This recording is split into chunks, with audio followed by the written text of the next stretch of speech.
All right, Zatima fans, Season 2, Episode 18. We are gearing up for the final week of episodes 19 and 20, coming to BET Plus next Thursday. Pride to the side. Now, I feel kind of conflicted about this episode. I'm going to give it an 8 out of 10, but I do feel like it should get a lower score. But thankfully, there were some moments that I felt like, okay, this actually redeems the episode. But it's interesting because the main subject of debate that has me so divisive about the episode is Fatima. Honestly, I understand why she doesn't want to go to the hospital immediately for Zach. But part of me is like, how much of that is the justifiable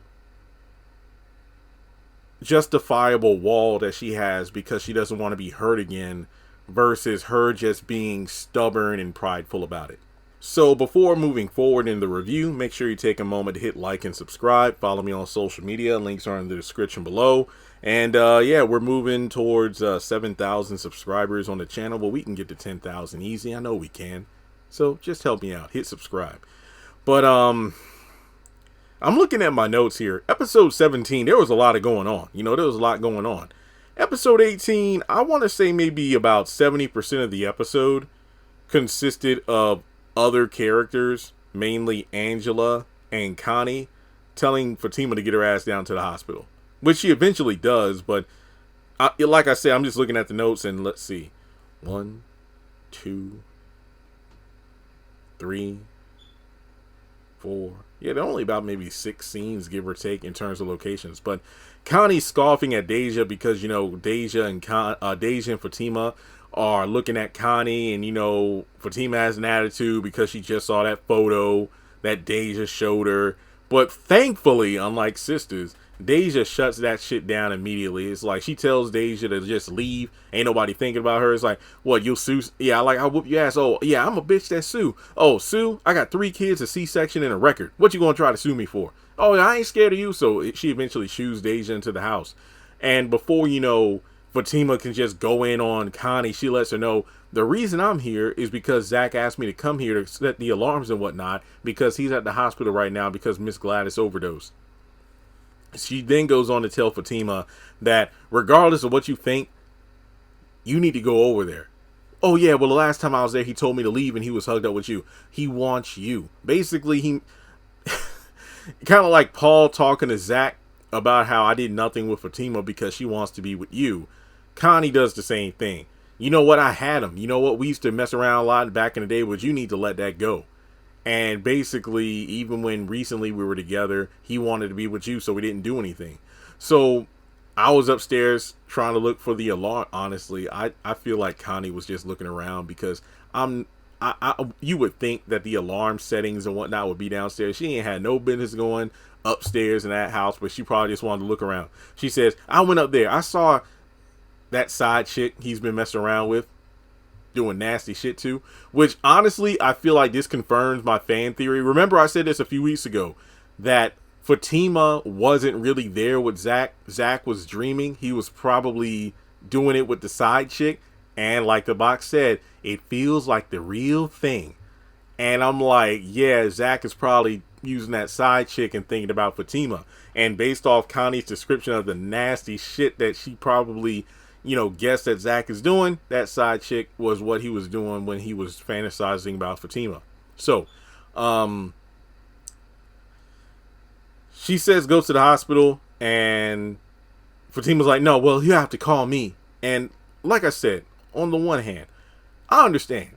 She was there for Zach the last time his mom was in the hospital, and he got upset with her because mainly he was embarrassed about the situation and told her to go. So then when she eventually came back, oh, wow, you told me to go, but yet here you are hugged up with this bitch, Connie. And it's like, look, the first time I was there, it's because I know Zach and his people. You know what? They my family. Well, fuck the family. It's like, okay, fine. You ain't need to say all that. But basically, like I said, I'm feeling kind of torn on this. Like I said, on the one hand, yeah, Fatima don't want to be hurt again. I get it. That last time she dealt with the situation, it was hurtful. But then you look at Fatima over the past few episodes, and it's one of those situations where she's kind of reaching for reasons not to get back with Zach. Oh, he needs to, hurt and suffer for, the pain he's caused me and, face the consequences. And it's like, it really does feel like she's reaching for any excuse not to be there. Like, if she hadn't been acting like this the past couple of weeks, then I'll be like, yeah, definitely understand her not going to the hospital. But now it's kind of like, you're just being stubborn. He needs to call me. Well, I highly doubt Zach is going to call you, because after having dinner with your parents, you basically told him, don't leave the door unlocked for me, and, just keep working on yourself. And Zach's like, I'm going to keep trying. It's like, okay, well, you keep doing that. Well, Zach isn't really in a position where he's begging anyone. If nothing else, these 2 episodes, he's sitting in the hospital with his walls up because he's just focused on, his mom's situation, and he's trying to block out any negativity, whether that comes from Jeremiah or even positive people who have done negative things to him, aka Nathan and Belinda. So, yeah, he's really not trying to, hear all that. So from there, we go over to the hospital. Tony arrives, and he's sitting with Zach, just trying to make sure his boy's okay. Jeremiah goes off on Zach causing this, but the thing is, Zach is just locked in right now. He's not trying to hear it. He knows his brother's high and is just going to talk shit, and Tony's just there to maintain the peace. So I believe we jump to the next morning, because Sam is asking Angela if he can come over again tonight. Angela's like, oh, I'll think about it. I'll see. And then Fatima just comes into the room, and Sam is leaving. But Fatima says she's going into work early, and Angela's like, wait, I thought what about the hospital? It's like, you need to go. And he's like, no, I'm not. I don't want to be hurt again. And he's just going to have to call me. So basically, she's going to work to get her mind off things. So Fatima's at work, and she just has like a bunch of books and papers in front of her. She is definitely focused, and despite all the work she's got done, it is not really helping, because it got her mind off Zach, but it's really not enough to get her to a place where she's completely not thinking about the situation. It's like she wants to be there for him, but it's one of those, I guess it's one of those things where Fatima wants Zach to want her to be there, which again, I can kind of understand it based off what happened last time, but it's clear that, just go down there. That's honestly what you need to do. And it's interesting because of the fact that we jump to Fatima noticing, wait, isn't that Bryce? What's he doing here at the office? And he's there because he met one of the employees, a junior attorney named Lacey. And Angela gets all up in his face about it. And I'm just like, wow. Last week I made the comparison about Fatima acting like Karen. Basically, her dynamic with Paul is similar to Karen's dynamic with Aaron. Basically, both women using these guys to get over Zach. And now you have Angela acting just like Danny and treating Bryce like Preston. Now, trust and believe, Bryce isn't one of my favorite characters. And I can't believe I'm somewhat defending or vouching for him. But like I said, some people might think I'm biased towards characters. Some people might say that, oh, well, you always go in on Fatima, but you don't say anything about Zach, or you say something about Karen, but you don't talk about Andy or whatever. But I call it like I see it. And the fact that Angela was extremely out of pocket for the way she rolled up on Bryce. Just the fact that she feels so, like, offended. Like, oh, so what are you doing here, Bryce? Oh, I'm just picking up a friend. We're going to have some lunch. Oh, who is it? It's like, you don't know her. Oh, I know everybody that works in this building. Oh, well, her name is Lacey. Oh, you junior attorney? How do you know her? How'd you meet? We met on an app. Oh, so does she know about everything you're into? Yeah, there's an app for us. Well, just call me old fashioned. And it's just like, you're just being completely judgmental. The fact that you feel like you are obligated to know anything about Bryce's whereabouts. And she comes back up. Oh, there she is right now. We're about to leave. Oh, aren't you going to introduce us? Angela, you were with Sam all night long, neighing like a damn black stallion.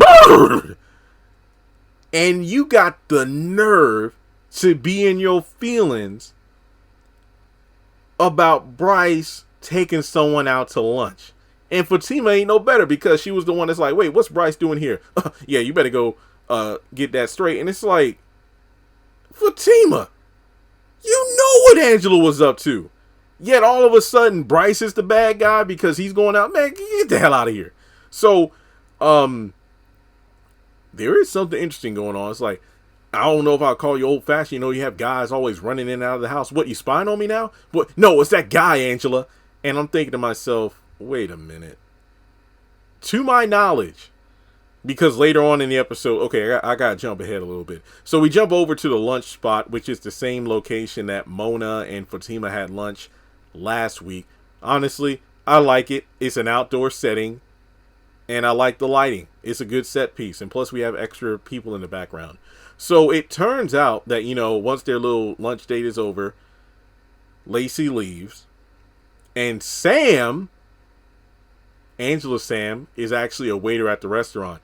And I got to give him cool points for this. I got to admit, this is cool points. He rolled over to the table and I'm like, wait, does he know Bryce? And then Bryce is like, oh, I know you. What? You know Angela. I don't know who you're talking about. And I'm thinking to myself, when Bryce was telling Angela about that guy, Angela, and I'm thinking, is he referring to the guy from Club Eden? Because that guy, Bryce met when he was leaving and Bryce was coming into Angela's. To my knowledge, Bryce has never met Sam. So for him to go, oh, I know you. So does this mean Bryce has been kind of spying on Angela, like maybe parked outside of her house and checking to see who's going in, who's going out? Does he know about the from last night? So, in any case, Sam comes over to the table and just basically says the card was declined. And again, props to him. He waited for Lacey to leave. He waited for the little date to be over before he tried, you know, to let Bryce know what was going on to avoid embarrassment. But in any case, I guess Bryce calls his card company and then he finds out that, you know, everything Rise Ventures related has been frozen. All their assets are frozen. So then, you know, he tries to use another card, but it doesn't work either. So Sam makes him get up because he needs this table, you know, to make money. So like, yay, more people that come, more tips I get. So he makes Bryce like stand somewhere towards the back of the restaurant and he's trying to get in contact with Zach, but no luck. So he calls Fatima, who is like, well, you know, he's going through a family situation, so I can't reach out to him, but he'll get your messages.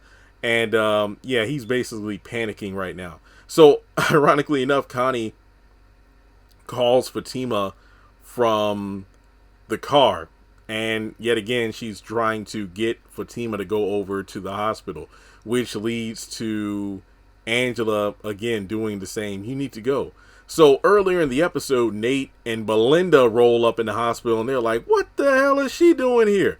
So, you know, it's like, you know, my car wouldn't start, so she gave me a ride. And then Zach just goes off. He's like, he's not trying to hear it. He just wants Nate to go. He doesn't want Belinda to be there. And I think Tony said one of my favorite lines of the episode. Look, Belinda, this ain't an episode of your bullshit podcast. All right, you need to go. So she goes to sit against the wall, you know, a chair at the opposite side of the hallway.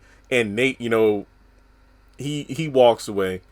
So then Fatima shows up, and before she can even get to Zach, Belinda tries to, you know, say, hey, Fatima's like, what are you doing here? I'm just trying to be here for Zach. We don't need your bullshit. Look, don't worry about my whereabouts. Don't worry about Zach. You need to go. And Nate, you go with her. So then Tony's like, hey, look, I'll follow behind to make sure they're gone. And she's like, thanks. So she sits down with Zach, and he wanted her there. It's like, look, you know, I need you to be here. Just stay with me. Hold me. And basically they have a great scene, and it just shows that he wanted her there, but it makes sense why he didn't call. Look, that's why the episode gets an 8, because Fatima brought her ass down to the hospital. So the ending of the episode is the doctor coming up and saying, I'm sorry. And it's like, we know she ain't dead. Like, don't do that. Don't end the episode like that unless she's dead, okay?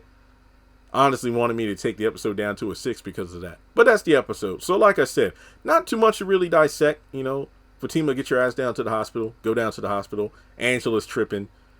Rise Ventures is frozen. And that's about it. So, like and subscribe. Follow me on social media. And I'll talk to you in the next video.